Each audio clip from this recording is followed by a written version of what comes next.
فما لكم في المنافقين فئتين والله أركسهم بما كسبوا أتريدون أن تهدوا من أضل الله ومن يضلل الله فلن تجد له سبيلا ودوا لو تكفرون كما كفروا فتكونون سواء فلا تتخذوا منهم أولياء حتى يهاجروا في سبيل الله فإن تولوا فخذوهم واقتلوهم حيث وجدتموهم ولا تتخذوا منهم وليا ولا نصيرا إلا الذين يصلون إلى قوم بينكم وبينهم ميثاق أو جاءوكم حصرت صدورهم أن يقاتلوكم أو يقاتلوا. السلام عليكم ورحمة الله وبركاته. பெருமதிப்பிற்கும் மரியாதைக்கும் உரிய எல்லாம் வல்ல அல்லாஹ்வின் நல்லடியார்களே, இந்த கூட்டத்தில் எது சரி எது தவறு என்ற தலைப்பினை எனக்கு வழங்கியிருக்கிறார்கள். நாம் செய்கிற ஒவ்வொரு காரியத்திலும்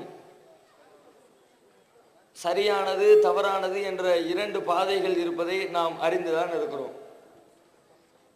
குறிப்பாக முஸ்லிம் சமுதாயம் தனது வாழ்க்கையில் அது செய்ய வேண்டிய காரியங்களில் சரியானது என்று திட்டவட்டமாக நாம் சொல்ல வேண்டும் என்றால் அதற்கு ஏற்கனவே நமக்கு ஒரு முன்மாதிரி வழங்கப்பட்டு விட்டது. நாளை மறுமையில் எதுவெல்லாம் நமக்கு வெற்றியை தருமோ, எந்த காரியம் நமக்கு நன்மையை தருமோ, எந்த செயல்பாடு நமக்கு சுவர்க்கத்தை பெற்று தருமோ அவையெல்லாம் நாம் செய்ய வேண்டிய சரியான காரியங்கள். எவையெல்லாம் நாளை மறுமையில் நமக்கு நஷ்டத்தை தருமோ, இறைவனின் அதிருப்தியை பெற்று தருமோ, நரக படுகொலியிலே தள்ளிவிடுமோ, அவை அனைத்துமே தவறான காரியங்கள் என மிக இலகுவாக நாம் விளங்கிக் கொள்ள முடியும். அந்த தகவலை திருமறை குர்ஆனிலே இறைவன் பதிவு செய்கிறான். யௌம துகல்லபு உஜூஹுஹும் ஃபின்னார் யகூலூன யா லைத்தனா அதானல்லாஹ வ அதானர் ரசூலா.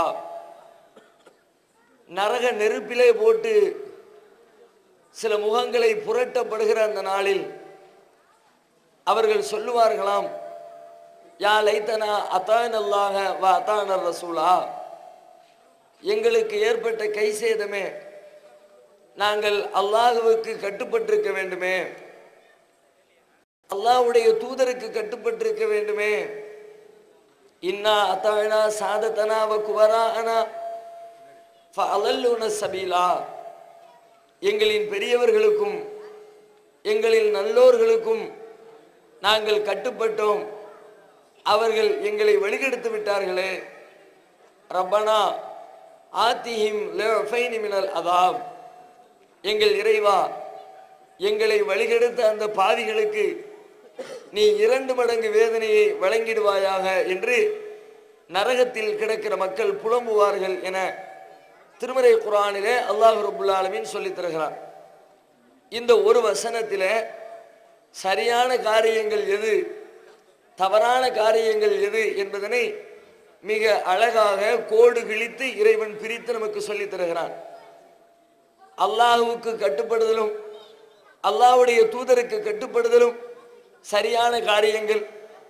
அவர்கள் சொன்னார்கள், பெரியவர்கள் போதனை செய்தார்கள், நல்ல பெரும் ஆலிம் உலமாக்கள் நமக்கு சொன்னார்கள், அல்லது நமது ஊர் மக்கள் எல்லாம் அதைத்தான் காலம் காலமாக செய்து கொண்டிருக்கிறார்கள், அல்லது ஊர் உலகத்திலே பார்த்தால் அதிகமான மக்கள் இதனைத்தான் செய்து கொண்டிருக்கிறார்கள் என்றெல்லாம் காரணம் சொல்லி பெரியவர்களுக்கு கட்டுப்பட்டால், குர்ஆன் ஹதீஸுக்கு எதிராக ஊருடைய சட்டதிட்டங்களுக்கு கட்டுப்பட்டால், குர்ஆன் ஹதீஸுக்கு எதிராக உலகத்தில் இருக்கிற நடைமுறைகளுக்கு கட்டுப்பட்டால், குர்ஆன் ஹதீஸுக்கு எதிராக முன்னோர்களின் வாழ்க்கை முறைக்கு கட்டுப்பட்டு செயல்பட்டால் அவை அனைத்துமே நம்மை நாளை மறுமையில் வழிதவறச் செய்து நஷ்டவாளிகளாக ஆக்கிவிடும் என்பதனை திருமறையினுடைய இந்த வசனம் நமக்கு சொல்லித் தருகிறது. இப்பொழுது நாம் யோசிக்க வேண்டிய, சிந்திக்க வேண்டிய செய்தி என்னவென்றால், குர்ஆனை தான் முஸ்லிம்கள் என்று சொல்லக்கூடிய அத்தனை பேருமே குர்ஆனை மதிக்கிறோம் என்று தான் சொல்கிறார்கள். எது குர்ஆனை தான் பின்பற்ற வேண்டும் என்ற செய்தியை முஸ்லிம்களிடத்தில் சொல்ல வேண்டிய அவசியம் என்ன? நாங்கள் குர்ஆனை மதிக்கிறோமே, குர்ஆனைத்தானே படிக்கிறோம், எங்களுடைய பிள்ளைங்களுக்கு மக்தபு பாடத்திலேயே குர்ஆனை படிப்பதற்கு சொல்லிக் கொடுக்குறோம், குர்ஆனைத்தான் ஒரு முஸ்லீம் ஃபாலோ பண்ணணும், அதில் எங்களுக்கு மாற்றுக்கிறது இல்லை. ரசூலுல்லாஹ் தான் நமக்கு வழிகாட்டி, அவங்க சொல்றதை செயல்படுத்தணும், அதில் எங்களுக்கு மாற்றுக்கிறது இல்லை. இதை எதற்கு முஸ்லீம்களிடத்தில் சொல்லணும்? எந்த ஒரு முஸ்லீமாக இருந்தாலும் அவர் திருமறை குர்ஆனை படிக்கிறார், பின்பற்றுகிறார். அதே போன்று நபிகள் நாயகத்தையும் மதிக்கிறார்கள். அவர் நபிகள் நாயகம் சொன்ன அடிப்படையில் செயல்படுவதாகத்தான் செயல்பட்டு கொண்டிருக்கிறார்கள். பிறகு இதிலே இந்த கருத்தை தெரிந்தவர்களிடத்தில் தெரிந்து வைத்திருக்கிற ஒரு கருத்தை சொல்ல வேண்டிய அவசியம் என்ன ஏற்பட்டது? முஸ்லீம்கள் மத்தியில் இந்த கருத்தினை சொல்ல வேண்டிய தேவை என்ன ஏற்பட்டது என்று சொன்னால், முஸ்லிம் சமுதாயம் குர்ஆனை மதிக்கிறது, அதை நாம் மறுக்கவில்லை. முஸ்லிம்களில் கணிசமானவர்கள் நபிகள் நாயகம் ஸல்லல்லாஹு அலைஹி வஸல்லம் அன்னவர்களை நேசிக்கிறார்கள், மதிக்கிறார்கள், தனது உயிருக்கு மேலாக கருதுகிறார்கள், அதில் நமக்கு மாற்று கருத்தில்லை. ஆனால் அவர்கள் சொல்லக்கூடிய கருத்துக்களை மதிக்கக்கூடிய இவர்கள் எவ்வாறு மதிக்கிறார்கள் என்பதிலே தான் பிரச்சனை. நபிகள் நாயகத்தை மதிக்கிறார்கள் என்று சொன்னால், உலகத்தில் மற்ற எல்லா தலைவர்களையும் அவர்களின் தொண்டர்கள் எப்படி மதிக்கிறார்களோ அப்படித்தான் முஸ்லிம் சமுதாயமும் தன்னுடைய தூதரை, தங்களுக்கு வழிகாட்டியாக வந்திருக்கிற நபிகள் நாயகம் ஸல்லல்லாஹு அலைஹி வஸல்லம் அவர்களை மதிக்கிறார்கள். உலகத்தில் இருக்கிற மற்ற தலைவர்கள் எப்படி மதிக்கப்படுகிறார்கள்? மதிப்பு என்று சொல்வார்கள். அவர்களுடைய பிறந்த நாளில் விழா எடுப்பார்கள், மதிப்பதற்கு அடையாளம். தலைவர் பிறந்த நாளுக்கு விழா கொண்டாடு, தலைவர் பிறந்த நாளில் இரத்த தானம் செய்யுங்கள், தலைவர் பிறந்த நாளில் அன்னதானம் செய்வார்கள், தலைவருக்காக போஸ்டர்கள் ஒட்டுவார்கள், தலைவர்களை புகழ்ந்து பாடுவார்கள். தலைவனே, எதிர்காலமே, வருங்கால இந்தியாவே, தேசத்தை காப்பாற்ற வந்திருக்கிற பிதாமகனே என்று தலைவனுக்கு புகழ் பாடுவார்கள். தலைவனுக்கு மாலை அணிவித்து மரியாதை செய்வார்கள். தலைவர்களின் காலில் விழுந்து கும்பிடுவார்கள். தலைவன் இறந்து விட்டால் தலைவனுக்காக சிலை வெடிப்பார்கள். தலைவன் சொல்லி சென்ற கருத்துக்களை, ஆங்காங்கே சில கருத்துக்களை எழுதி வைத்து அந்த தலைவனின் பெயர்களை கீழே போட்டு வைப்பார்கள். தாங்கள் மதிக்கக்கூடிய தலைவர்களை இப்படித்தான் உலகத்தில் இருக்கிற பிற அமைப்புகள், பிற மதத்தவர்கள் தங்களின் தலைவர்களை இப்படி மதிக்கிறார்கள். ஆனால் உண்மையில அந்த தலைவர் சொன்னதை செயல்படுத்துவார்களா? மதித்தல் என்றால் எப்படி மதிக்க வேண்டும்? ஒரு தலைவரை மதிப்பதென்றால் அவர் சொன்ன வார்த்தைகளை பின்பற்ற வேண்டும், அதுதான் மதிக்கிறதுக்கு அடையாளம். ஒரு தகப்பன் இருக்கிறார், தகப்பன புள்ள எங்க அத்தாவை மாதிரி உண்டா, எங்க அப்பாவை மாதிரி ஒருத்தர் உண்டா, அவரை மாதிரி ஒரு தகப்பன உலகத்துல கிடையாதுன்னு சொல்றான். தகப்பனார் கூப்பிட்டுட்டு போய் கடையில் போய் ஒரு டீ வாங்கிட்டு வராங்கிறார். போயா சொல்லியை பார்த்துட்டு போய் வாங்க, உனக்கு வேற வேலை இல்லை, நான் டிவியில் சீரியல் பார்க்க போறேன்னு உட்கார்ந்தா இவனை யாராவது தகப்பனை மதிக்கிற பிள்ளைன்னு சொல்லுவாங்களா? இந்த பிள்ளைய யாராவது தகப்ப மேல என்ன பாசம் வச்சுக்கா ஒத்துக்குவாங்களா? இவனுடைய பாசம் போலித்தனமானது, இவனுடைய மரியாதை போலித்தனமானது, நயவஞ்சகத்தனமானது. அப்போ மதித்தல் என்று சொன்னால் அவருடைய வார்த்தைகளுக்கு கட்டுப்படுவதைத்தான் மதித்தல் என்று புரிந்து கொள்கிறோம். இப்போ உலகத்தில் இன்றைக்கு பார்க்கிற தலைவர்களை மதிப்பதாக சொல்கிறார்கள். ஆனால் மதிப்பது என்பது வார்த்தைகளில் இருக்கிறதே ஒழிய, அவர்களை புகழ்வதில் இருக்கிறதே ஒழிய, அவரை பின்பற்றுவதிலே பார்க்க முடியாது. எத்தனையோ இன்றைக்கு தமிழகத்தில் இருக்கிற எல்லா அரசியல் கட்சிகளையும் எடுத்துக்கொள்ளுங்கள். எந்த அரசியல் கட்சியாக இருந்தாலும் அதுல தமிழை மையமாக வைத்துத்தான் எல்லோரும் கோஷம் போடுகிறார்கள். நாங்கள் தமிழ் வளர்க்க வந்தவர்கள், நாங்கள் தமிழுக்காக வேண்டி பாடுபட்டவர்கள், தமிழை செம்மொழியாக ஆக்கியவர்கள், தமிழுக்காக பல்கலைக்கழகங்களிலே பல்வேறு அரங்குகளை நாங்கள் ஏற்படுத்தியவர்கள், தமிழை மையமாக வச்சு தமிழ் வளர்ப்போம், தமிழுக்காக பாடுபடுவோம், தமிழை முன்னால் வளர்த்து சென்றிருக்கிற பெரியவர்களின் புகழ் பாடுவோம் என்று சொல்லி எல்லாரும் தமிழை மையமா தூக்கி பிடிச்சுக்கிட்டு தமிழ் கோஷத்தின் வழியாக மக்கள் மத்தியிலே பிரச்சாரத்தை முன்வைக்கிறார்கள்.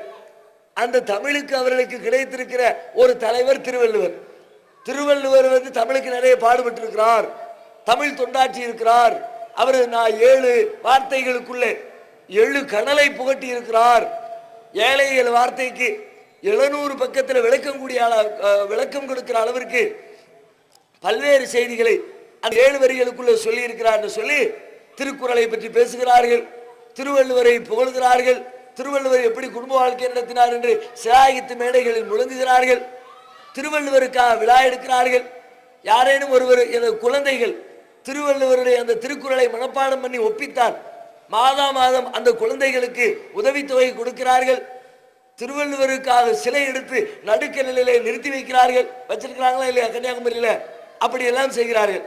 ஆனால் அவருடைய வாழ்க்கையில திருவள்ளுவருடைய போதனையை பின்பற்றுகிறார்களா? தமிழகத்தில் எடுத்துக்கொள்வோம். திராவிட முன்னேற்ற கழகம் என்ன பிற இன்றைக்கு ஆளுகிற ஆளும் கட்சி, அதனுடைய தலைவர் அத்தனை பேருமே திருவள்ளுவருக்கு புகழ் பாடுகிறவர்கள். திருவள்ளுவர் சொல்கிறார், மதுபான சாராய விற்பனையின் வழியாக வரக்கூடிய வருமானம் இருக்கிறது, ஒரு கொள்ளைக்காரன் கொள்ளையடிப்பதற்கும் ஒரு அரசாங்கம் மதுபானத்தை விற்பனை செய்து சம்பாதிப்பதற்கு இடையில எந்த வித்தியாசமும் கிடையாது திருக்குறள்ல சொல்றார். இன்னைக்கு என்ன நடந்துகிட்டு இருக்கு தமிழ்நாட்டில்? தமிழகத்தினுடைய மிகப்பெரிய வருமானமே டாஸ்மாக வச்சுதான் ஓடிக்கிட்டு இருக்கு. வண்டி 7000 கோடி இந்த ஆண்டு மாத்திரம் மதுபான கடைகளின் வழியாக கவர்மெண்ட்டுக்கு வந்திருக்கிற வருமானம் 7000 கோடி 8000 கோடின்னு ரொம்ப பெருமையா சொல்லிக்கிறாங்க. இதுவா மதிக்கிற லட்சணம்? புலால் உண்ணாதே சொல்றார். ஆடு மாடு அறுத்து திங்காத, அப்படி தின்னாம முட்டாள போயிடுவான், அவனுக்கு அறிவு இருக்காது. புலால் உண்ணாதுன்னு ஒரு அதிகாரமே போட்டு அதுல 10 தலைப்புகளை 10 குறளை எழுதி புலால் உண்றவனுக்கு ஏற்படுற கேடுகள் அப்படி அதெல்லாம் தப்பு, அது வேறு விஷயம். ஆனால் அவரை மதிக்கிறவங்க அதை ஃபாலோ பண்ணணுமா இல்லையா? திருவள்ளுவருக்காக வேண்டி கூட்டம் நடக்கும். முடிஞ்ச உடனே பார்த்தீங்கன்னா ஆட்டுக்கறி மாட்டுக்கறி பிரியாணி போட்டு வெட்டி தின்னுட்டு வெத்தலை பாக்கு போட்டு அப்படியே பீடா போட்டு கிளம்பி போறது. இதுதான் திருவள்ளுவர் நீங்க மதித்த விதமா? அப்ப இப்படி மற்ற தலைவர்கள் எப்படி தங்களின் உலக ஆதாயத்திற்காக, மக்களை திருப்திப்படுத்துவதற்காக, தங்களின் அமைப்புகளை கட்சிகளை வளர்ப்பதற்காக தலைவர்களை மதிப்பதாக வேஷம் போடுகிறார்களோ, அதே போன்றுதான் முஸ்லிம் சமுதாயமும் தாங்கள் உயிருக்கும் மேலாக மதிப்பதாக சொல்லுகின்ற அண்ணலம் பெருமகனார் நபிகள் நாயகம் ஸல்லல்லாஹு அலைஹி வஸல்லம் அவர்களையும் இதே இடத்தில் வைத்துத்தான் மதிக்கிறார்கள். அவர்கள் சொன்ன போதனை ஒன்று, அதை இவர்கள் செயல்படுத்துவது கிடையாது, தங்கள் வாழ்க்கையில் கடைபிடிப்பது கிடையாது. உண்மையில் மதிக்கிறவர்கள் தங்கள் வாழ்க்கையை நபிகள் நாயகத்தின் வாழ்க்கையை போன்று எனது வாழ்க்கை அமைந்திருக்கிறதா, ஒவ்வொன்றையும் ஆய்வு செய்து பார்த்து யார் பின்பற்றுகிறாரோ அவர்தான் உண்மையில் நபிகள் நாயகத்தை மதித்தவர், நபிகள் நாயகத்தின் மீது நேசம் வைத்தவர். நபிகள் நாயகத்தை கேலி சித்திரம் வரைந்து விட்டான் என்பதற்காக போராட்டம் நடத்தினால் மட்டும் போதாது. ஊர் உலகத்தில் நடந்தது. டென்மார்க்ல ஒருத்தர் நபிகள் நாயகம் ஸல்லல்லாஹு அலைஹி வஸல்லம் கேலி செஞ்சு ஒரு கார்ட்டூன் போட்டான். மொத்த உலகமும் கொந்தளிச்சது. மொத்த உலகத்தில் இருக்கிற முஸ்லிம்களும் வீதியில் இறங்கி போராடினார்கள். எப்படிடா நாங்கள் உசிருக்கு மேலாக மதிக்கிற எங்கள் தூதரை நீ கேலி பண்ணலாம், எப்படி கிண்டல் செய்யலாம், எப்படி அவரை தீவிரவாதியாக நீ சித்தரிக்கலாம், எவன் அந்த கார்ட்டூன் வரைஞ்சாலும் அந்த கைவனுடைய கழுத்தை வெட்டுன்னு சொல்லி ஊருக்கு ஒரு வாழுகிற முஸ்லிம்கள் எல்லாம் ரோட்டில இறங்கி ஆர்ப்பாட்டம் செய்ததை பார்த்தோம். இது மாத்திரம் நபிகள் நாயகத்தை மதிக்கிறதுக்கு அளவுகோல் இல்லை. அவங்க தங்களுடைய வாழ்க்கையை உலகத்திற்கு முன்மாதிரியாக தந்திருக்கிறார்கள். அல்லாஹ் சொல்கிறான், லக்கது கான லக்கும் ஃபீ ரசூலில்லாஹி உஸ்வத்துன் ஹஸனா, அல்லாஹ்வுடைய தூதரிடத்திலே உங்களுக்கு அழகான முன்மாதிரி இருக்கிறது. உங்களுடைய வாழ்க்கையின் ஒவ்வொரு ஏற்ற இறக்கத்திலும் அவர் எவ்வாறு சொல்லி காட்டினார்களோ, அவர்கள் எவ்வாறு வாழ்ந்து காட்டினார்களோ அதை நீங்கள் செயல்படுத்த வேண்டும். வெறுமனே நபிகள் நாயகம் சொன்னாங்கன்னு தொழுதா மட்டும் போதாது, நோன்பு இருந்தா மட்டும் போதாது, ஹஜ்ஜுக்கு போனா மட்டும் போதாது. உலகத்தில் நீ செய்யற ஒவ்வொரு காரியமும் அவர்கள் எவ்வாறு காண்பித்து தந்தார்களோ அந்த அடிப்படையில் உனது வாழ்க்கை முறை அமைந்திருக்க வேண்டும். கொஞ்சம் யோசித்து பாருங்கள். ஒவ்வொரு முஸ்லிமும் தனது நெஞ்சிலை கை வைத்து கேட்டு பார்க்கட்டும், நம்முடைய வாழ்க்கை முறை நபிகள் நாயகம் சொல்லி தந்த அடிப்படையில் அமைந்திருக்கிறதா? திருமணத்தை எடுத்துக்கொள்ளுங்கள். திருமணம் என்பது ஒவ்வொரு மனிதனின் வாழ்க்கையிலும் இடம்பெறுகிற தவிர்க்க முடியாத ஒரு நிகழ்வு. நபிகள் நாயகம் சொன்னார்கள், திருமணம் என்னுடைய வழிமுறை, யார் அதனை புறக்கணிக்கிறாரோ அவர் என்னை சார்ந்தவர் இல்லை. எல்லா முஸ்லிம் சமுதாயத்தினுடைய குடும்ப திருமணங்களிலும் இந்த துவாவை, இந்த ஹதீஸை சொல்லுகிறார்கள். குத்துபா என்ற பெயரில் ஆலிம் ஹஜரத் வந்து ஒரு சொல்லுவார், ஹதீஸ் சொல்வார். ஆனால் நபிகள் நாயகத்தினுடைய சுன்னத் என்ற அடிப்படையில் செய்யப்படுகிற இந்த திருமணம் அவர்கள் காட்டி தந்த அடிப்படையில் செய்யப்படுகிறதா? திருமணத்துக்கு என்ன அளவுகோல்? ஃபர்ஸ்ட் திருமணம் எப்படி பேசப்படுகிறது? திருமணத்தினுடைய பேச்சு எதிலே துவங்குகிறது? ஒரு அந்தஸ்தை வைத்து, அவரிடம் இருக்கிற செல்வத்தை வைத்து, அவரிடம் இருக்கிற பொருளாதார பின்னணியை வைத்து தான் திருமண பேச்சை துவங்குகிறது. ஒரு பெண்ணை பார்த்தாகிவிட்டது, மாப்பிள்ளைக்கு பிடித்து போய்விட்டது, மாப்பிள்ளை வீட்டாரும் பெண் வீட்டாரும் பெண்ணை சம்பந்தம் தெரிவித்து மணமுடித்துக் கொள்வதற்கு ஒத்துக்கொண்டு விட்டார்கள். அடுத்து திருமணத்தினுடைய முதல் கட்ட பேச்சு என்ன? எவ்வளவு தருவீங்க? நகையாக எவ்வளவு போடுவீங்க? ரொக்கமாக எவ்வளவு தருவீங்க? டூ வீலர் வாங்கி கொடுப்பீங்களா? கார் வாங்கி தருவீங்களா? விசா எடுத்து கொடுப்பீங்களா? பாஸ்போர்ட் எடுத்து கொடுப்பீங்களா? கடை வச்சு கொடுப்பீங்களா? பிள்ளையின் பேர்ல நிலத்தை எழுதி கொடுப்பீங்களா? மருமகனுக்கு வீடு கட்டி கொடுப்பீங்களா? மருமகன் கையில மோதிரம் போடுவீங்களா? மருமகங்களுக்கு செயின் போடுவீங்களா? எத்தனை கிராம்ல போடுவீங்க? எத்தனை பவுன்ல போடுவீங்க? ஊருக்கு தெரிந்து எவ்வளவு தருவீங்க? ஊருக்கு தெரியாம அண்டர் கிரவுண்ட்ல எவ்வளவு தருவீங்க? ஏன் பல ஊர்களில் வாங்கப்படுகிற வரதட்சணையில 1%, 5%, 10% ஒரு கமிஷன் ஊருக்கு கொடுக்கணும். அதுக்கு பயந்துக்கிட்டு என்ன பேசுறது? 2 லட்சம் கொடுங்க, வெளியில கேட்டா 20,000 சொல்லிக்கங்க, ஜமாத்துல கேட்டாங்க 20,000 சொல்லிக்கங்க, வெறும் 200 ரூபா கொடுத்து ஏமாத்திக்கலாம். 2 லட்சம் கொடுத்தா நாங்க அவங்களுக்கு தேவையில்லாம கமிஷன் கொடுக்க வேண்டியது இருக்கும். பிச்சை எடுத்தாலாம் பெருமாள், அதை புடுங்கினாலும் சொல்லிட்டு முஸ்லீம் இல்லாத சகோதரர் ஒரு பழமொழி ஒன்று சொல்லுவாங்களே, ஒரு பேச்சு விளக்கு. அந்த லட்சணத்துல பள்ளிவாசலுடைய நிர்வாகங்கள் இந்த வரதட்சணை என்ற பெயரிலே உங்களுடைய திருமண பேச்சு துவங்குகிறது. இது நபிகள் நாயகத்தின் வழிமுறையா? கொஞ்சம் உங்களுடைய நெஞ்சை தொட்டு யோசித்து பாருங்கள். நாம் இந்த காரியத்தில் அல்லாஹ்வுடைய தூதரின் வழிமுறையை பின்பற்றுகிறோமா? திருமறை குர்ஆனிலே இறைவன் என்ன சொல்கிறான்? வரதட்சணை வாங்காத என்று மட்டும் சொல்லல,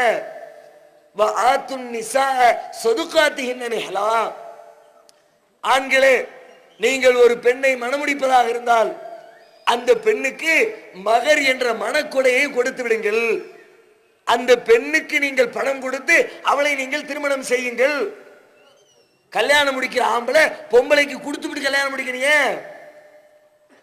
யார் அதிகமா பாதிக்கப்படுறாங்களோ, திருமண வாழ்க்கையின் மூலமாக யார் அதிக இழப்புக்கு உள்ளாகிறார்களோ அவர்களுக்குத்தான் ஊக்கத்தொகை வழங்கப்பட வேண்டும், அவர்களுக்குத்தான் நஷ்டஈடு வழங்கப்பட வேண்டும். திருமணம் என்பது வாழ்க்கையின் ஒப்பந்தம். 2 பேரும் சேர்ந்து குடும்பம் நடத்துறது, 2 பேரும் சேர்ந்து வாழ்க்கையை கொண்டு போறீங்க. 2 பேரும் சம அளவில் பங்களிப்பு செய்ய வேண்டுமா இல்லையா? திருமண வாழ்க்கையில் ஆணும் பெண்ணுடைய 2 பேருடைய பங்களிப்பை நாம் யோசித்து பார்த்தால் 2 பேர்ல யார் அதிக பங்களிப்பு செய்கிறது? பெருசா ஆம்பளை பீத்திக்கு போனாம பயங்கரமா குடும்ப முன்னேற்றத்துக்காக வேண்டி ராப்பகலா உழைக்கிற மாதிரி குடும்பத்தில் அதிகமான இழப்பை, துன்பத்தை, கஷ்டத்தை, உடல் வலியை பொறுத்துக் கொள்கிறவர் யார்? ஆனா பெண்ணா? யோசித்து பாருங்கள். ஒரு ஆணுடைய இழப்பு என்ன, ஒரு பெண்ணுடைய இழப்பு என்ன? திருமணம் என்று பேச்சு கையெழுத்தாய் ஒப்பந்தம் போட்டு சீர் வச்ச உடனே அதனுடைய மறு நிமிடத்திலே ஒரு பெண்ணுடைய இழப்பு, ஒரு பெண்ணுடைய தியாகம் துவங்கி விடுகிறது. ஆம்பளை எந்த தியாகத்தையும் செய்யறதில்லை. கல்யாணத்துக்கு முந்தி வரைக்கும் ஒரு ஆண் தன்னுடைய தாய் வீட்டிலே இருக்கிறார், தன்னுடைய தந்தையோடு இருக்கிறார், தன்னுடைய சகோதரனோடு இருக்கிறார், தன்னுடைய சகோதரியோடு இருக்கிறார், அவருடைய வீட்டிலே இருக்கிறார், அவர் அந்த ஊரிலே இருக்கிறார், அவர் அந்த மாவட்டத்திலே இருக்கிறார். கல்யாணத்துக்கு பிறகும் அது தொடர்கிறது. ஆனா பெண்ணுடைய நிலைமை என்ன? 18 வயது, 20 வயது, 25 வயது ஆசையாக வளர்த்த தன்னுடைய பெற்றோரை விட்டுவிட்டு, தன்னுடைய சகோதரர்களை விட்டுவிட்டு, தன்னோடு படித்த தோழிகளை விட்டுவிட்டு, தான் பிறந்து வாழ்ந்த வீட்டை விட்டுவிட்டு, தன்னுடைய தெருமக்களை விட்டுவிட்டு, தன் ஊரை விட்டு, மாவட்டத்தை விட்டு, மாநிலத்தை விட்டு, ஏன் சில நேரங்களில் நாடு விட்டு நாடு செல்கிறாளே, இது தியாகமா இல்லையா? யோசித்து பாருங்கள். உங்களுடைய உள்ளத்தை தொட்டு இந்த கேள்விக்கு பதில் சொல்லுங்கள். தியாகம் இல்லைன்னு சொல்ல முடியுமா? 2 வருஷம் 3 வருஷம் அக்ரிமெண்ட்ல மகன் வெளிநாட்டுக்கு போறான் வேலைக்கு, அம்மாக்காரி அழுவை எவ்வளவு? என் புள்ள போறானே என்ன விட்டு ஏர்போர்ட்ல நின்றுக்கிட்டு குடங்குடமா வடியுது கண்ணில் இருந்து தண்ணி. கணவர் போறாரு, 5 வருஷம் அக்ரிமெண்ட், எப்படி 5 வருஷத்துக்கு பிறகு திரும்பி வந்துடுவாரு, 5 வருடத்தில் திரும்பி வந்து விடுவார் என்று உறுதி செய்யப்பட்டிருக்கிற ஒரு இழப்பு. அந்த இழப்பு உங்க மனசு தாங்கல. என் புருஷன் என்ன விட்டு போறாரு, என் மகன் என்ன விட்டு போறானே, என் மகன் என்ன பிரியிறாள என்று இந்த வெளியூர் பயணத்திற்காக வருத்தப்பட்ட நீங்கள், இந்த என்னுடைய நிலைமை என்ன, இனிமே காலாகாலத்துக்கும் இவள் அங்குதான், இவளுக்கு சொந்த வீடு இது இல்லை, இனிமே அவள் பிறந்த வீடு வீடு அல்ல, அவள் புகுந்த வீடு அவளுக்கு வீடு, அவள் கணவன் எங்க இருக்கிறானோ அங்குதான் இவள் வாழ வேண்டும். ஒட்டுமொத்த உறவுகளையும் இழந்து பிரிந்து நம்மோடு குடும்பம் நடத்துகிறேன் என்று கையெழுத்திட்ட ஒரே காரணத்திற்காக இவ்வளவு பெரிய தியாகத்தை செய்கிறாளே, இந்த தியாகத்திற்கு ஒரு ஆண்மகன் கொடுக்கின்ற மதிப்பு என்ன? தியாகத்தையும் செஞ்சுக்க, காசையும் பிடிக்குவா, அவளே எப்பையும் சந்திப்பால், அவளிடத்திலே போய் பணத்தையும் பிடுங்குவதா? முஸ்லிம் நான் கேட்கல, முஸ்லிம் அல்ல சகோதரர்கள் அருகிலே பல பேர் இருக்கிறீர்கள், உங்களிடத்திலேயும் கேட்கிறேன். இந்துவாக இருந்தாலும் சரி, கிறிஸ்தவராக இருந்தாலும் சரி, நாத்திகராக இருந்தாலும் சரி, அல்லது வேறு எந்த பௌத்த சீக்கிய மதத்தை சார்ந்தவராக இருந்தாலும் சரி, மனிதன் அடிப்படையில் பெண்ணை மணமுடிக்கிற யாராக இருந்தாலும் அந்த பெண்ணிடத்திலே போய் காசுதான், பணம் தான், வரதட்சணை தான் என்று கேட்பதற்கு கடுகளவிற்கு நியாயம் உண்டா? எதை பேசினாலும் நியாயம், நாங்களாம் நியாயத்தின் பக்கம் தான் நிற்போம். ஊர்ல பஞ்சாயத்து பண்றீங்கல்ல, ஜமாத்தார்கள் கூடி உட்கார்ந்து நியாயத்தை சொல்லப்பா, நியாயத்துக்கு கட்டுப்படுப்பா, இல்லாட்டி துண்டை உதறிக்கிட்டு நான் இதுக்கு ஒத்துக்கிட மாட்டேன்னு எந்திரிச்சு போறீங்கல்ல. நான் கேட்கிறேன், கல்யாணம் முடிக்கிற பொம்பளைகிட்ட காசு கேட்கிறீங்களா, அதுல என்ன நியாயம் சொல்லுங்க? ஏதாவது ஒரு நியாயம் முடியுமா? இழப்பு முழுக்க பெண்ணிடத்திலே இருக்கிறது, தியாகம் முழுக்க பெண்ணிடத்திலே இருக்கிறது. கல்யாணத்தை முடிச்சு குடும்பம் நடத்துறது பெண்ணிடத்துல காசு கேட்பதில் என்ன நியாயம்? அது மட்டுமா, அத்தோடு அவருடைய தியாகம் முடிஞ்சு போச்சா? எவ்வளவு பெரிய தியாகி யோசிச்சு பாருங்க. அதற்கு பிறகு குடும்ப வாழ்க்கையில் ஈடுபடுகிறார்கள், 2 பேரும் சந்தோஷமா இருக்கிறாங்க. அதுக்கு தான் கல்யாணத்தை முடிச்சோம். சந்தோஷமா இருந்தாச்சுல, சந்தோஷத்துடைய ரிசல்ட் என்ன? அதுக்கு அடுத்த கட்ட நிகழ்வு என்ன? இவருடைய வயிற்றில அந்த கணவனுடைய கரு சிசு வளர ஆரம்பிக்கிறார். புள்ள வளர்ந்துகிட்டே இருக்கு. வளர நிகழ்வு அடுத்தடுத்து என்ன? வளர இவருடைய உடலிலே ஏற்படுகிற மாற்றங்கள், இவருடைய உடலிலே ஏற்படுகிற வழிகள். சாப்பிட முடியல, வாந்தியா வெளியே வந்து கொட்டுது, மயக்கமுற்று கீழே விழுறா, ஒரு வேலை உருப்படியா செய்ய முடியல, மாடிப்படியில் ஏற முடியல, இறங்க முடியல, உருண்டு பரண்டு நிம்மதியா படுக்க முடியல, விரும்பினதை சாப்பிட முடியல. இந்த பெண்ணை விட 5 வயசு 8 வயசு மூத்தவரா இருப்பார் மாப்பிளக்காரரு. அவன் விளையாடுறதுக்கு மட்டையை தூக்கிட்டு கிரிக்கெட் மட்டையை தூக்கிட்டு கிரவுண்டுக்கு ஓடுவார். 25 வயசு 30 வயசுல ஓட வேண்டிய பருவம் 18 வயசு 20 வயசு. அவனை விட கணவனை விட குறைந்த வயதில் இருக்கிற இந்த பெண் அவனுடைய சிசுவை வளர்ப்பதற்காக வேண்டி உடலிலே ஏற்படுகிற அந்த மாற்றங்களை எல்லாம் தாங்கிக் கொள்கிறாள். இது தியாகம் இல்லையா? இந்த தியாகத்திற்கு நாம் என்ன மதிப்பு கொடுத்தோம் யோசித்து பாருங்கள். அதனுடைய எல்லை, அந்த உயிரை இந்த உலகத்தில் கொண்டு வந்து தர்றாள, நம்ம பிள்ளைய ஆண்மகனுடைய வாரிசை கொண்டு வந்து கொடுக்கிறாள, கொடுக்கும் போது அவள் படுகிற கஷ்டம், அந்த ஒண்ணு போதுமுங்க, அந்த ஒரு நிகழ்வு போதும். அதை நியாயமாக ஒருத்தர் சிந்தித்து பார்த்தால், மனைவியிடத்துல கல்யாணம் முடிக்க போற பெண்ணிடத்துல எவ்வளவு தருவீங்கன்னு கேட்கறதுக்கு எவனுக்கு நாக்கு வர? நம்முடைய வாரிசை பெத்து தர்றா, அப்படித்தானே அர்த்தம். அவளுக்கும் நமக்கும் 2 பேருக்கும் பிள்ளைதான். ஆனா உலகம் என்ன சொல்லும்? யார் பிள்ளைன்னு ஒத்துக்கணும்? தகப்பனார் யாரு? தகப்பனைத்தான் கேட்கும். பள்ளிக்கூடத்தில் பேர் சேர்க்க போவாங்க, அம்மா பேர் என்னன்னு ஒரு கேள்வி, ஒரு கோடு இருக்காது. மேல எப்படி இருக்கும்? நேம், மாணவனுடைய பெயர், கீழே சன் ஆஃப், தந்தை பேர் என்ன, இவனுடைய தந்தை யாரு? அம்மாவை பத்தி கேட்கறதுக்கு ஆள் இல்லை. உலகத்துக்கு அறிவிக்கிறது எப்படி அறிவிப்போம்? ஹதீஜா பீவியோட புள்ள சொல்ல மாட்டாங்க, மாரியம்மாவுடைய பிள்ளை பேச்சு இருக்காது. இன்சில் யார் இன்சிலு? தகப்ப இன்சிலு அப்துல் காதர் பிள்ளை ஏய போடு இன்சிலா, முகமதோட பிள்ளை எம்ம போடு இன்சிலா. நம்முடைய வாரிசை பெற்று தருகிறாள். அந்த நிகழ்வில் அவள் படுகிற துன்பத்தை வார்த்தைகளில் வர்ணிக்க முடியுமா? மரணத்தினுடைய வாசல் படியை தொட்டு திரும்புகிறாள். அதுக்கு அடுத்த ஸ்டேஜ் மரணம் தான். எந்த அளவுக்குன்னா, இன்றைய மருத்துவ விஞ்ஞானத்தினுடைய முன்னேற்றம் அவளது உடலிலே அவள் படக்கூடிய அந்த வேதனையை கருவியை கொண்டு அளந்து சொல்கிறார்கள். எப்படி? ஒன்னு அளக்கிறதுக்கு ஒவ்வொரு கருவி இருக்குல்ல. பால் அளக்கிறதுக்கு லிட்டர்ல 1 லிட்டர் 2 லிட்டருமாங்க. துணியை அளப்பாங்க ஜவுளி கடையில் 1 மீட்டரு 2 மீட்டரு. 1 கிலோ பருப்பு கொடுங்கன்னா பருப்பை கிலோ 1 கிலோ 2 கிலோ படியை தூக்கி வச்சு நிற்பார், அளப்பாரு. ஒன்றுக்கு ஒவ்வொரு அளவு இருக்குது. அது மாதிரி காற்றை அளக்கிறார்கள், காற்றுடைய வேகத்தை. அதே மாதிரி புதுசா ஒரு கருவியை கண்டுபிடித்திருக்கிறார்கள், டால் என்ற கருவி. அது என்ன டாலு? உடலில் ஏற்படக்கூடிய வேதனையை அளக்கிற கருவி. உடம்புல ஒரு அடி அடிச்ச உடனே வலிக்குதுல, இந்த வலி எவ்வளவு வலி, 1 கிலோவா 2 கிலோவான்னு கேட்கிற மாதிரி 1 டாலா 2 டாலா அளந்து சொல்லும் வலியின் அளவை. மருத்துவர்கள் சொல்லுகிறார்கள், ஒரு மனுஷனுடைய உடம்புல வேதனையை கூட அடி உத இது மாதிரி செய்ய 10 டால் அளவுக்கு அடி தாங்கிக்குவான், 20 டால் அளவுக்கு வேதனை இருக்கணும் தாங்கிக்குவான், வள்ளி பிச்சு புடுங்க 50 டாலு அதை கூட தாங்கிக்குவான், 60 டாலு தாக்கு பிடிக்கும். கடைசி எல்லை 60 டால். 60 டால் அளவுக்கு ஒரு மனுஷனுடைய உடம்புல வேதனை கொடுக்கப்பட்டால் அவன் ஏதோ ஒரு விதத்துல தாக்கு பிடிச்சு நிற்பான். 60 தாண்டி 65 70 போச்சுன்னு வச்சுக்குவோம். அதுக்கு 60 தாண்டிச்சுன்னா அதுக்கப்புறம் மனுஷன் இருக்க மாட்டான், அதுக்கப்புறம் மையத்து தான் இருக்கும். அதுக்கு மேல இருக்கிற வேதனையை தாங்கிக் கொள்ள முடியாது. மரணம் தான் அதனுடைய எல்லை.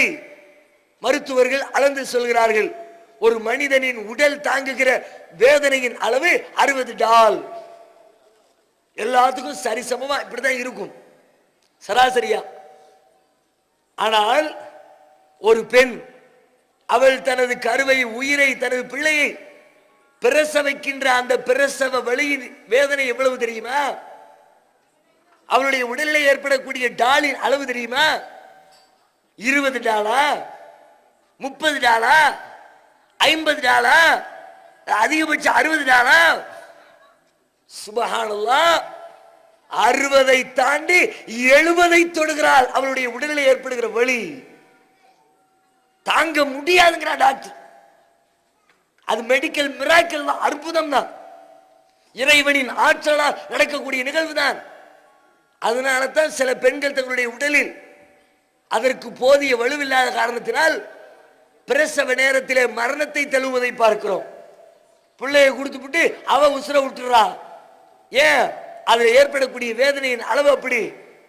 இத்தனை பெரிய வேதனையை, மரணத்தை தழுவக்கூடிய அளவிற்கு உடலிலே வலியை பெற்று நம்முடைய வாரிசை பெற்று தந்தாலே சந்தோஷத்தினுடைய விளைவு இது. நாம் பட்ட கஷ்டம் என்ன? நமக்கு இதனால் ஏற்பட்ட துன்பம் என்ன, இழப்பு என்ன யோசித்தோமா? நம்ம சந்தோஷமா இருந்தோம், 10 நிமிடங்கள் குடும்ப வாழ்க்கையில் ஈடுபட்டு நிம்மதியாக இருந்தோம். அதுதான் நம்ம செஞ்ச வேலை, நமக்கு கிடைச்சது நம்முடைய இழப்பு. அதுக்கு பிறகு நமக்கு ஒண்ணும் இல்லை. அத்தனை துன்பங்களையும் தாங்கியவள், அத்தனை துன்பங்களையும் ஏற்றுக்கொண்டு நமது குடும்பத்திலே ஒரு மழலையின் குரல் ஒலிக்க செய்தவள் அந்த பெண் இல்லையா? இதற்கு ஒத்துக்கொள்ள மாட்டேன் என்று ஒரு பெண் சொன்னால் என்ன நடக்கும்? அதனால தான் சொல்லுவாங்க, அந்த நேரத்தில் வலி ஏற்படக்கூடிய அந்த கடுமையான இறுதிக்கட்ட வேதனை ஏற்படக்கூடிய தருணத்தில் ஒரு புருஷங்காரன ஒரு மனைவி நினைப்பான் அவளுடைய உள்ளத்துல, அவனால தானே இவ்வளவு, அந்த நேரத்தில் இவன் கையில கிடைச்சா இன்னுமே இவன் குடும்ப வாழ்க்கையில ஈடுபடவே கூடாதுடா, இவனால தானே இவ்வளவு என்று அவன் மீது வெறி கொள்ளுவாளாம். அந்த அளவுக்கு அந்த நிமிடத்தினுடைய வேதனை இருக்கும். அதுக்கு பிறகு புள்ள பிறந்த உடனே சரியா போயிரு, புள்ள மூஞ்ச பார்த்த உடனே சிரிச்ச உடனே பட்ட வேதனைகளை எல்லாம் மறந்துட்டு திரும்ப அடுத்த மீண்டும் அதே போன்று ஒரு வேதனையை தாங்கிக் கொள்வதற்கு தயாராகி விடுகிறாள். இது இறைவன் செய்திருக்கிற செட்டப்பு. அதிகமா அந்த மறதியை கொடுத்து அதன் மூலமா இந்த மனித குலத்தை உலகத்தில் தக்க வச்சிருக்கிறான். இதை மட்டும் மறக்கலன்னு வச்சுக்குவோம், அந்த வேதனையை மட்டும் மறக்காம நினைச்சுக்கிட்டே இருந்தான ஒரு பொம்பளை ஒரு பிரசவத்தோட முடிஞ்சு அடுத்து குழந்தை பேருங்கிறே இருக்காது. நாளுக்கு நாள் அப்படியே சன்னஞ்சன்னமாக 500 கோடி 600ஆவது இன்க்ரீஸ் ஆகாது, டிக்ரீஸ் ஆகிட்டே போகும். வண்டி 400 கோடி ஆகும், 300 கோடி ஆகும். ஒரு கட்டத்தில் வேண்டவே வேண்டான்னு வண்டி நின்று போயிடும். இறைவன் மனித குலத்தை இந்த உலகத்திலே ஜீவித்திருக்க வைக்க வேண்டும் என்பதற்காக தேர்ந்தெடுத்திருக்கிற இனம் யார்? பெண்ணினம், மனைவி. அந்த மனைவி இடத்துல போய் காசு கேட்பதற்கு என்ன வரதட்சணை கேட்க முடியுமா? இந்த தியாகத்திற்கு பதில் சொல்லுங்கள், இந்த நியாயத்திற்கு பதில் சொல்லுங்கள். யாரும் இல்லை. தியாகம் மாத்திரமில்லை தோழர்களே, இந்த வரதட்சணையின் விளைவாக இந்த சமுதாயத்தில் ஏற்பட்டிருக்கிற கொடுமைகளை ஒரு கணம் சிந்தித்து பாருங்கள். அதனால் ஏற்பட்டிருக்கிற விளைவுகள் எப்படி எல்லாம் ஏற்படுத்தி இருக்கிறது. இஸ்லாம் சொல்லி இருக்கிற உன்னதமான பல போதனைகள் மீறப்பட்டிருக்கிறது. திருமறை குர்ஆனிலே அல்லாஹ் ரப்பல் ஆலமீன் ஒரு 3 பாவங்களை அதிகபட்ச தண்டனைக்குரியதாக எச்சரிக்கை செய்கிறான். அது என்ன பாவங்கள்? இறைவனுக்கு இணை கற்பிக்கிற பாவம், அதை இறைவன் மன்னிக்கவே மாட்டேன் என்று சொல்லுகிறான். நிரந்தர நரகத்திலே கொண்டு போய் தள்ளுகிற பாவம். அதே போன்று வட்டி வாங்குகிற பாவம் மிக பெரும் பாவம், நிரந்தர நரகத்தை தருகிற பாவம் என்று சொல்லுகிறான். அதே போன்று ஒரு உயிரை கொலை செய்கிற பாவம் மிகப்பெரிய தண்டனை, நிரந்தர நரகத்தை பெற்று தருகிற பாவம் என்று 3 பெரும் பாவங்களை திருமறை குர்ஆனிலே இறைவன் பட்டியலிடுகிறான். இந்த சமுதாயத்தில் வசதி உள்ளவர்கள், ஆண் மக்களை பெற்றவர்கள் பெண்களிடத்திலே வரதட்சணை கேட்கின்ற இந்த கொடுமையினால் சமூகத்தில் ஏற்பட்டிருக்கிற விளைவுகள் என்ன தெரியுமா? நிரந்தர நரக படுகொலியிலே தள்ளக்கூடிய கொலை என்ற பாதக செயல் இந்த சமுதாயத்திலே நிலவி கொண்டிருப்பதற்கு காரணம் மறைமுகமாக இந்த வரதட்சணை ஒரு காரணம். சில குடும்பங்களை பார்க்கிறோம், 4 பிள்ளைங்க பொம்பளை பிள்ளைங்க, 5 பொம்பளை பிள்ளைங்க பத்திட்டாரு. பெண் குழந்தைகள் அத்தனை பேரும் பருவத்தை அடைந்து திருமணம் முடித்து கொடுக்க வேண்டிய வயதில் இருக்கிறார்கள். மனம் முடித்து கொடுக்க முடியல, கையில காசு இல்ல. எந்த வீட்டில் போய் மாப்பிள்ளை கேட்டாலும் எல்லா பேரும் எவ்வளவு தருவாங்களாம்? மாச சம்பளம் 1000. அதை வச்சுக்கிட்டு மாச வீட்டு வாடகை கொடுக்க முடியல, மளிகை கடைக்காரனுக்கு பதில் சொல்ல முடியல, பால்காரனுக்கு பணம் கொடுக்க முடியல, வீட்டினுடைய அன்றாட தேவைகளை நிறைவேற்ற முடியல. இதுல 2 லட்சத்தை கொடு 3 லட்சத்தை கொடு என்று சொன்னால் ஒரு பெண்ணை பெற்றெடுத்த தகப்பன் எங்க போவான்? காசுக்கு பொறுத்து பார்க்கிறான். சுயமரியாதையோடு இருந்து விட்டவன் பிறரிடத்திலே கையேந்துவதற்கு மனமில்லை. மொத்தமா விஷத்தை வாங்கிட்டு வந்து வீட்டில் இருக்க எல்லாத்துக்கும் ஊத்தி கொடுத்து தானும் குடிச்சு குடும்பத்தில் அத்தனை பேரும் தற்கொலை. கொலை என்பது எத்தனை பெரிய பாவம்! இஸ்லாம் எவ்வளவு பெரும் கடுமையா சொல்லுகிறது. நாளை மறுமையில நிரந்தர நரகம், சொர்க்கத்தை எட்டி பார்க்க முடியாது. வாழ்வு நாள் முழுவதையும் அந்த நரகத்திலே கழிக்க வேண்டியது இருக்குமே. அப்படிப்பட்ட பெரும் பாவத்திலே தள்ளிவிடுகிறீர்களே, யோசித்து பார்த்தீர்களா? நம்ம சமுதாயத்தை எதை நோக்கி இந்த வரதட்சணை அழைத்து கொண்டு போகிறது என்று யோசித்தீர்களா? இன்னும் சில பேரை பார்க்கிறோம், பள்ளிவாசல் பிச்சைக்காரர்கள். ஒரு சமுதாயம் எப்படி இருக்கணும்? இஸ்லாமிய சமுதாயம் என்பது சுயமரியாதை நிறைந்த சமுதாயமாக, எதற்கும் பிறரிடத்திலே கையேந்தாத சமுதாயமாக, தனது கண்ணியத்தை கம்பீரத்தை பாதுகாக்கிற சமுதாயமாக அல்லாஹ்வுடைய தூதர் இந்த இஸ்லாமிய சமுதாயத்தை வடிவமைத்தார்கள். சஹாபாக்களை பற்றி திருமறை குர்ஆன் பேசுகிறது. ஏழ்மைனா ஏழ்மை சாதாரண ஏழ்மை இல்லை அவர்களுக்கு. மதீனா மக்காவில் வாழும்போது செல்வ சீமான்களாக வாழ்ந்த பல பேர் இஸ்லாத்தை பின்பற்ற முடியாமல், நபிகள் நாயகத்தினுடைய போதனைகளை செயல்படுத்த இயலாமல் மக்காவிலே கொடுமைக்கு ஆட்படுத்தப்பட்டு பிறகு மக்காவிலிருந்து விரட்டி அடிக்கப்பட்டு மதீனாவிலே வந்து தஞ்சம் புகுந்து விடுகிறார்கள். மதீனாவில் வாழ்க்கை நடத்துறாங்க. திடீர்னு ஒரு பெரிய கூட்டம் மதீனாவுக்கு வந்துருச்சு. என்ன பண்றது? சின்னஞ்சிறிய ஊருக்குள்ள ஒரு பெரிய வெளியூர்ல இருந்து ஒரு பெருங்கூட்டம் வந்துருச்சுன்னா பொருளாதாரத்துக்கு என்ன செய்யறது? திடீர்னு ஒன்னும் செய்ய வழி இல்லை. ஏழ்மையை தத்தளிக்கிறாங்க. எந்த அளவிற்கு ஏழ்மை என்று சொன்னால், உஹது போர்க்களம், யுத்தம் நடக்கிறது. மக்கத்து குஃபார்களுக்கும் மதீனத்து முஸ்லிம்களுக்கும் இடையிலே நடைபெறக்கூடிய அந்த யுத்தத்தில் முஸ்அப் இப்னு உமைர் ரலியல்லாஹு அன்ஹு அவர்கள் கொல்லப்படுகிறார். யார் இந்த முஸ்அப்? அவர்கள் தாம் பிறந்த மண்ணிலே மிகப்பெரிய கோடீஸ்வரனின் பிள்ளை. அவர்கள் செல்வ செழிப்பு மிக்க குடும்பத்திலே பிறந்தவர்கள். எப்படி வளர்ந்திருப்பார், எப்படிப்பட்ட கண்ணியமாய் கம்பீரமாய் ஆடை உடுத்தி அணிகலன் அணிந்து எவ்வளவு அழகாக வளம் வந்திருப்பார். நபிகள் நாயகத்தின் போதனைகளை ஏற்றுக்கொண்ட ஒரே காரணத்திற்காக, இந்த ஏகத்துவத்தை தனது வாழ்க்கை நெறியாக ஒத்துக்கொண்ட ஒரே காரணத்திற்காக குடும்பத்தாரால் விரட்டி அடிக்கப்பட்டு, சொந்த ஊர்க்காரர்களால் துரத்தி அடிக்கப்பட்டு மதீனத்திலே அகதியாய் வந்து வாழ்க்கை நடத்துகிற இந்த முஸ்அப் அவர்கள் உஹது போர்க்களத்தில் வீர மரணத்தை தழுவுகிறார், கொல்லப்படுகிறார். அவரை கஃன் செஞ்சு இஸ்லாமிய முறைப்படி அடக்கம் செய்யணும். கஃன் பண்றதுக்கு துணி வேணும்ல, மேல இருந்து கீழே வரைக்கும் பொதியறதுக்கு மூடுவதற்கு துணியை தேடுனா துணி கிடைக்கல. அவர் போட்டிருந்த ஒரே ஒரு போர்வை மட்டும்தான் இருக்கு. அவரிடத்துல இருக்கிற ஒரே ஒரு போர்வை, கோடு போட்டு போர்வை. அந்த போர்வை வச்சு உடம்ப மூடி பார்க்கறாங்க. தலையை மூடுனா கால் தெரியுது, காலை மூடுனா தலை தெரியுது. ஒரு பெரிய செல்வ சீமானுக்கு ஏற்பட்ட நிலைமை இது உலகத்துல. என்ன பண்றது? சஹாபாக்கள் பார்க்கறாங்க, அவங்களிடத்திலையும் கையில ஒண்ணுமே இல்லை. முழுமையா அவருடைய உடலை மூடிக்கொள்வதற்கு ஒரு ஆடை இல்லை. ரசூலுல்லாஹ் வந்து சொல்றாங்க, அல்லாஹ்வுடைய தூதரே, முஸ்அப் கொல்லப்பட்டாங்க, அடக்கம் செய்யறதுக்கு கஃன் செய்யறதுக்கு ட்ரெஸ் இல்லை, தலையை மூடுனா கால் தெரியுது, காலை மூடுனா தலை தெரியுது, என்ன பண்ணிக்கிறது? நபிகள் நாயகம் மட்டும் என்ன செல்வ செழிப்பியா இருந்தாங்க, என்ன பண்ண முடியும்? அவர்களும் ஏழ்மை. சொல்றாங்க, அந்த துணியை வச்சு தலையை பொத்துங்க, காலுக்கு இந்த இலை தலைகள் இருக்கும்ல, இளந்த மரத்தினுடைய இலைகள்லாம் இருக்கும்ல, அதை எல்லாத்தையும் போட்டு காலை மூடி அடக்கம் பண்ணுங்க, தூக்கி கபர்ல வச்சிருவோம். ஒட்டுமொத்த சமுதாயமும் சேர்ந்து கொண்டு ஒரு தனி மனிதரின் உடலை மறைப்பதற்கு ஒரு ஆடை இல்லாமல் தவிக்கிறது தோழர்களே. அப்ப எத்தனை பெரிய பஞ்சை பராரிகளாய் ஏழ்மையின் விளிம்பிலே வறுமை கோட்டிற்கு கீழே அந்த சமுதாயம் வாழ்ந்திருக்கும் என்பதை ஒரு கணமப்படி உங்களுடைய கற்பனைக்குள்ளே கொண்டு வந்து பாருங்கள்.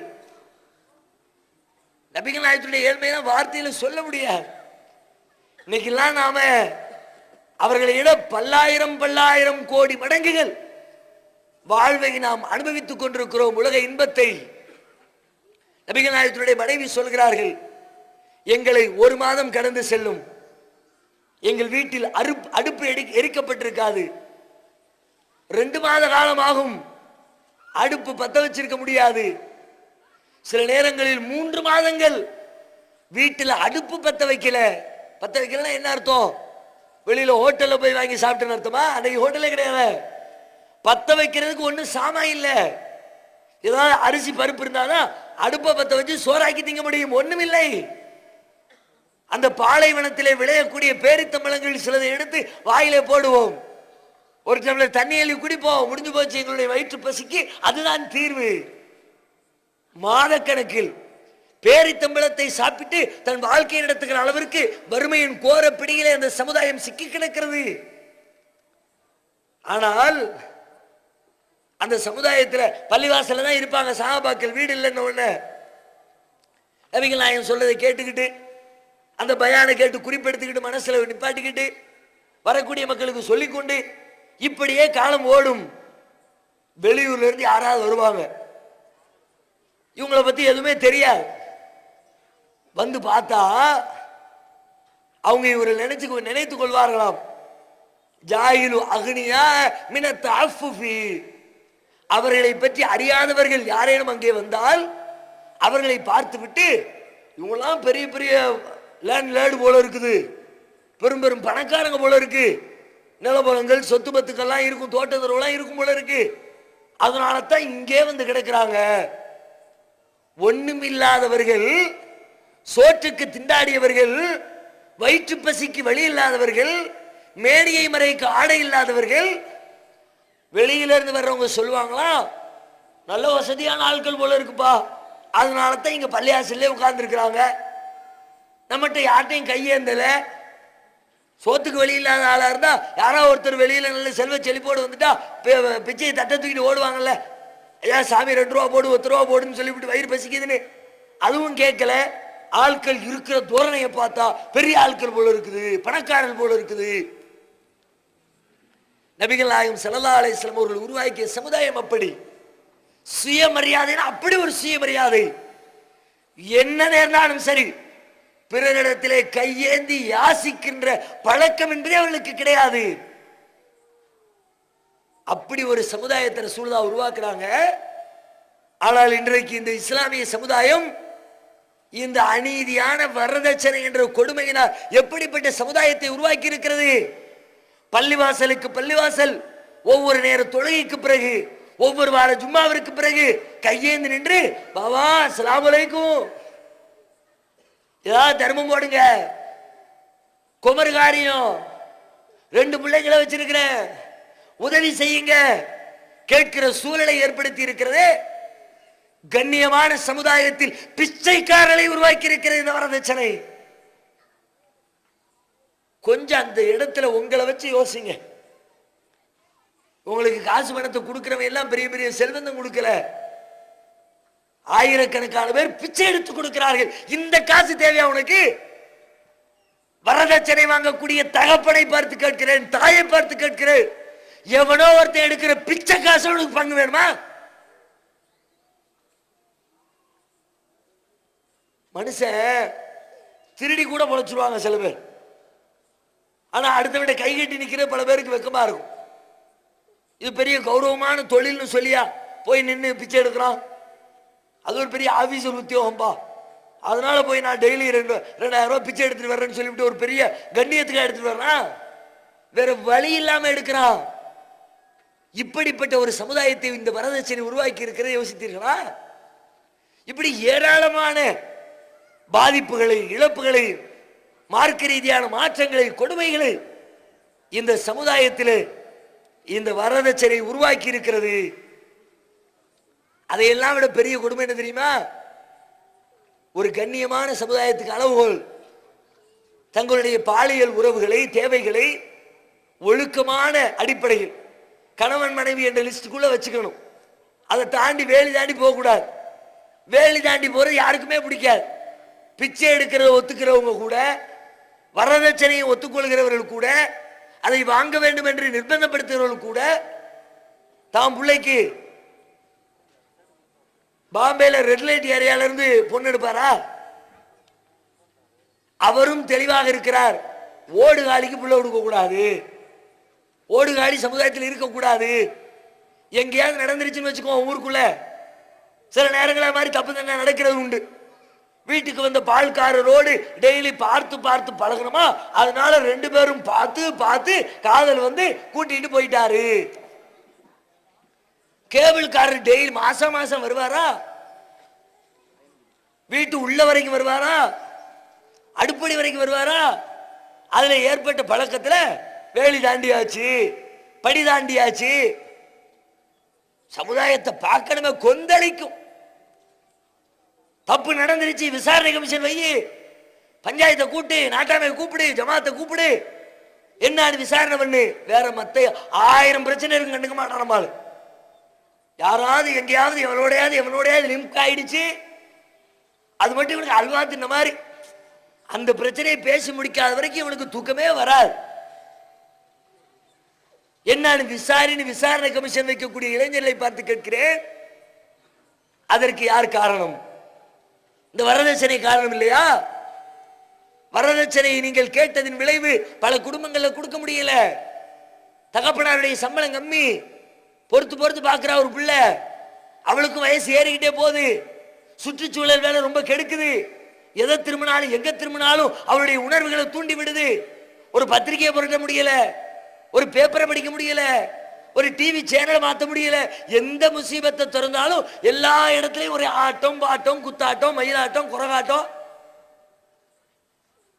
இதை பார்க்கிற ஒரு பெண்ணுக்கு இரையச்சம் உடையவர் தன்னை பாதுகாத்துக் கொள்வார். இரையச்சம் இல்லாத ஒரு பெண் எத்தனை நாட்களுக்கு தனது உணர்வுகளை கட்டுப்படுத்தி கொண்டிருக்க முடியும்? ஒரு நாளிலே ஒரு நாள் வேலி தாண்டி போயிடுவா. முந்தியாவது என்ன நடந்துச்சு? இது மாதிரி முசீபத்தை பார்க்கணும்னா ஊரை விட்டு கிளம்பி 2 கிலோமீட்டர் தள்ளி போகணும். இந்த அனாச்சாரத்தை, இந்த அசிங்கத்தை, எவனோ ஒருத்தன் எவ்வளோ ஒருத்தையை கட்டி பிடிச்சி டான்ஸ் ஆடுற இந்த கூத்தை பார்க்கணும்னா ஊருக்கு எல்லை கடந்து போகணும். சினிமா கூட்டத்தை ஊருக்கு தாண்டி வச்சிருப்பான். திருட்டு போய் மாதிரி தான் போயிட்டு வர ஆட்கள் ஊருக்குள்ள தெரிய கேவலமா பேசுவாங்க. பல ஜமாத்துகளில் தடை விதித்தே இருந்தார்கள். அப்படிப்பட்ட ஜமாத்துகள்லாம் உண்டு. சினிமாவுக்கு போறவங்க ஆக்ஷன் நடவடிக்கையெல்லாம் உண்டு. அப்படியெல்லாம் இருக்கும் பொழுது இன்னைக்கு லெவலு இந்த அனாச்சாரத்தை, முசீபத்தை தேடி போக தேவையில்லை, வீட்டுக்குள்ள தானா தேடி வருது.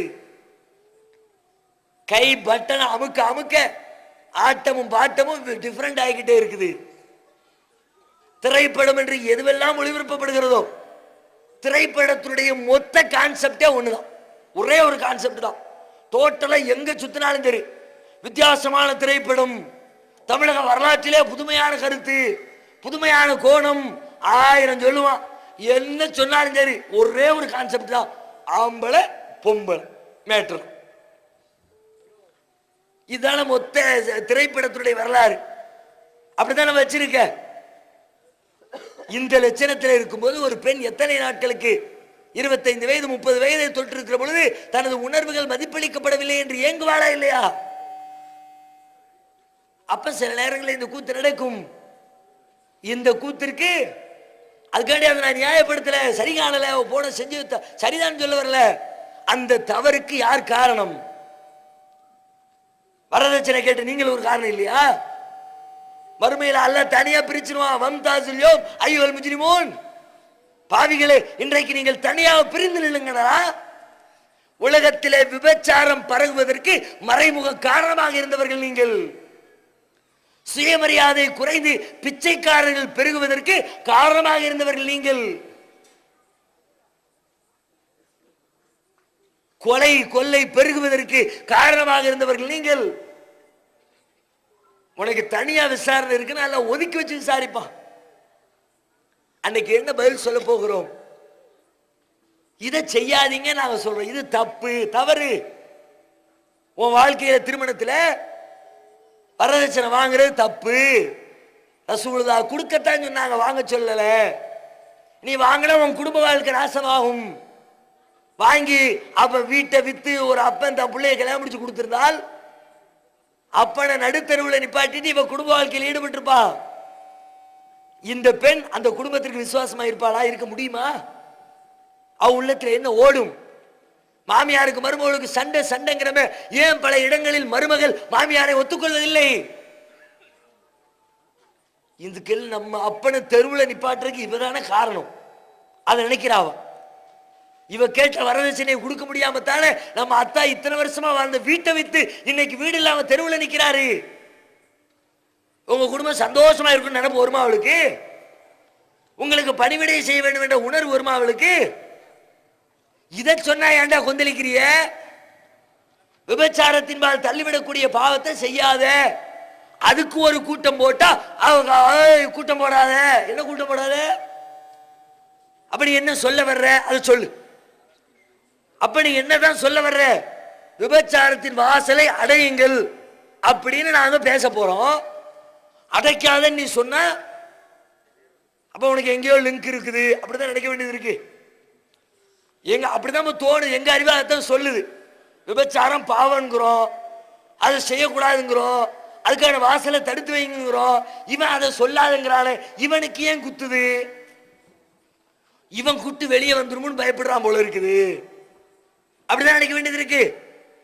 நீங்க பிலிம் காட்டிட்டா அதிகாரிகள் அங்க இங்கன்னு பேசி மிரட்டி அங்க போடாது இங்க போடாது, ஸ்டேஜை மாத்து, இடத்தை மாத்து, ஸ்பீக்கரை மாத்துன்னு நீ பிரஷர் கொடுத்தா உடனே இது சொல்ல முடியாம அமைங்கி ஒண்ணுமில்லாம ஏகத்துவம் அழிஞ்சு போயிரு நினைக்கிறியா?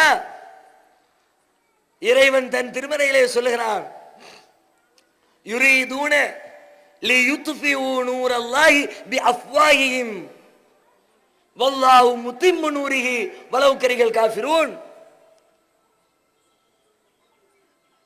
அந்த இறை மறுப்பாளர்கள் தங்களின் வாய்களால் அல்லாஹ்வுடைய ஜோதியை ஊதி அணைத்து விடலாம் என்று நினைக்கிறார்கள். வல்லாஹு முத்திம்மு நூரிஹி வலவ் கரிஹல் காஃபிரூன். அந்த காபிர்கள் வெறுத்தாலும் ஜோதியை பூரணப்படுத்தியே தீருவான். நீ என்னத்தை பண்ணு, பண்ண பண்ண வளர்றா இல்லையாப்பா? எழுதி வைத்துக் கொள்ளுங்கள். இன்ஷா அல்லாஹ் அருகில் இருக்கிற பட்டூரிலே கூட்டம் நடக்கிற சாதிக் நகரிலே இன்னும் சில மாதங்களில், சில நாட்களில் இறைவனின் அருளால் இன்ஷா அல்லாஹ் ஏகத்துவம் மலரும். சத்தியத்துக்கு அளவுகோல் ஏதாங்க? சத்தியம் என்னைக்குமே இருந்த லெவல்ல இருக்காது, நாளுக்கு நாள் பெருகிட்டே போகும். நபிகள் நாயகம் ஸல்லல்லாஹு அலைஹி வஸல்லம் காலத்துல ஹிர்கல் ரோமாபுரி பேரரசர், அவருக்கும் நபிகள் நாயகத்தினுடைய ஆரம்ப கால எதிரியாக இருந்த அபூ சுஃபியான் பிற்காலத்தில் அவங்க இஸ்லாத்தை ஏற்றுக்கொண்டார்கள். அவர்களுக்கும் இடையில ஒரு உரையாடல். ஹிர்கல் கூப்பிட்டு விசாரிக்கிறார். அபூ சுஃபியானை கூப்பிட்டு ஜெருசலத்தில் வச்சு நடக்குது, பைத்துல் முகத்தஸ்ல. என்ன சொல்கிறார்?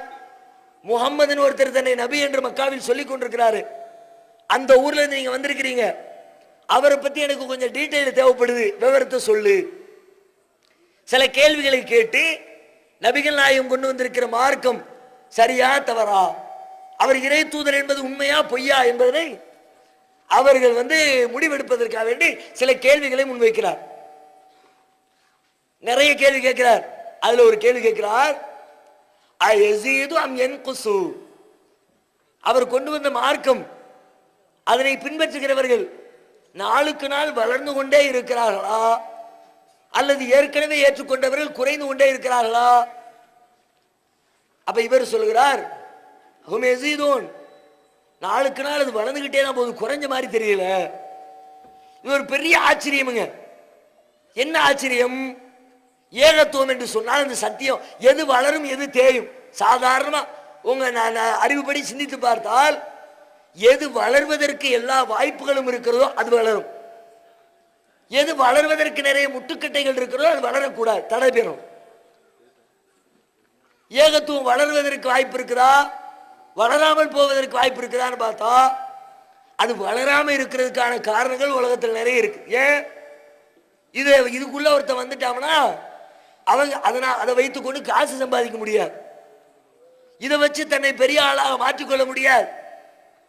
இதை சொன்னா ஊர் அவனுக்கு மாலை போடாது. இந்த கருத்தை சொன்ன உடனே அவங்களை எல்லாரும் வரவேற்க மாட்டாங்க. பதவிகள் கிடைக்காது, அதிகாரம் கிடைக்காது, எங்கு பார்த்தாலும் எதிர்ப்பு வரும், பிரச்சனைகள் வரும், அடிக்க வருவார்கள், கொலை கூட செய்வார்கள். இப்படி இருக்கிற ஒரு கொள்கையை ஒருத்தன் ஏத்துக்குவானா? எப்போதுமே ஏன்டா அங்க போய் சேர்ந்துக்கிட்டு நமக்கு எதுக்குடா வம்பு, ஊருடைய பொல்லாப்பு நமக்கு எதுக்கு வாப்பா? இந்த பிள்ளைங்களை பார்த்து தகப்பனா தாய்வார் சொல்லுகிறார்களே இன்றைக்கு, ஊர் பூரா எதுக்குதுல, அஜர்த்து அதை வேண்டாங்கிறாருல, முத்தவல்லி ஜமாத்தி எல்லாம் அதை தடுக்கிறாங்கல்ல, அங்க போய் எதுக்குப்பா நீ நிக்கிற? வருமானம் இல்லை, அதை வச்சு தன்னை வளர்த்துக் கொள்ள வாய்ப்பில்லை, அடிக்கிறார்கள், உதைக்கிறார்கள், எதை செய்ய நினைத்தாலும் முட்டுக்கட்டை போடுகிறார்கள். இதை நோக்கி யாரும் வரமாட்டாங்க. எங்க போனா நல்லா பந்தாவா இருக்குமோ, ஆளு வந்தா வர்றாருன்னு தெரிஞ்ச உடனே வட்ட செயலாளர் வருகிறார் பராக் பராக் மாங்களோ, அங்க ஆளு சேரும். நான் வர்றான் பாரு சீர்திருத்தவாதி அப்படின்னு சொன்னாலும் வச்சுக்குவோம், அங்க ஆளு சேராது, கூட்டம் சேராது. இங்க லெவல் என்ன? எத்த பெரிய தலைவர் போனாலும் சரி, தொன்ன போனாலும் சரி, ஆமாடா சீர்திருத்தவாதி வந்து விட்டான் போறான் பாரு அப்படிமா.